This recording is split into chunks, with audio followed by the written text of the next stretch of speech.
প্রতিবেশী হতে পারে, প্রতিবেশী যে ধর্মেরই হোক, প্রতিবেশী হিসেবে তাদের প্রতি হিন্দু এলাকারা যারা হিন্দুদের উপর অত্যাচার করছে এরা নিশ্চয় মুসলমান নয়। বলিষ্ঠ কণ্ঠে পদক্ষেপ গ্রহণ করুন এবং সনাতনীদের প্রাণের দাবি, ৮ দফা দাবি, ধর্মান্তটা ভুলে যান, মানুষ হিসেবে বাঁচতে যান। তবে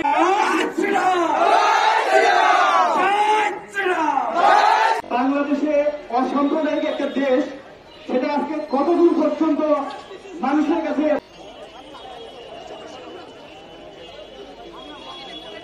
5ই আগস্টের পর যে ঘটনাগুলো ঘটছিল তখন কি তার কাছে পৌঁছায় নাই? আপনি আজকে যে আমরা সবাই এক হব, একসাথে লড়াই করব এবং একসাথে আমাদের দাবিগুলো এই অন্তর্বর্তীকালীন সরকার চাইলে, এই আইন মন্ত্রণালয় চাইলে সংখ্যালঘু সুরক্ষা আইন বাস্তবায়ন করা সম্ভব। বিচার পাইতাম।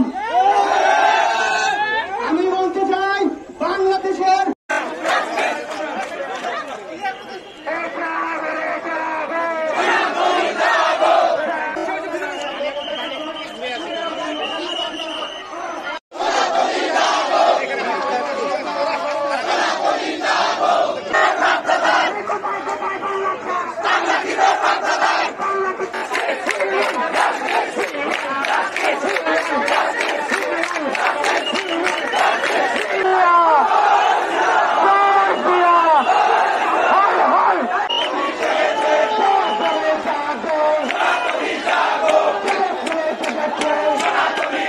বিরোধ করে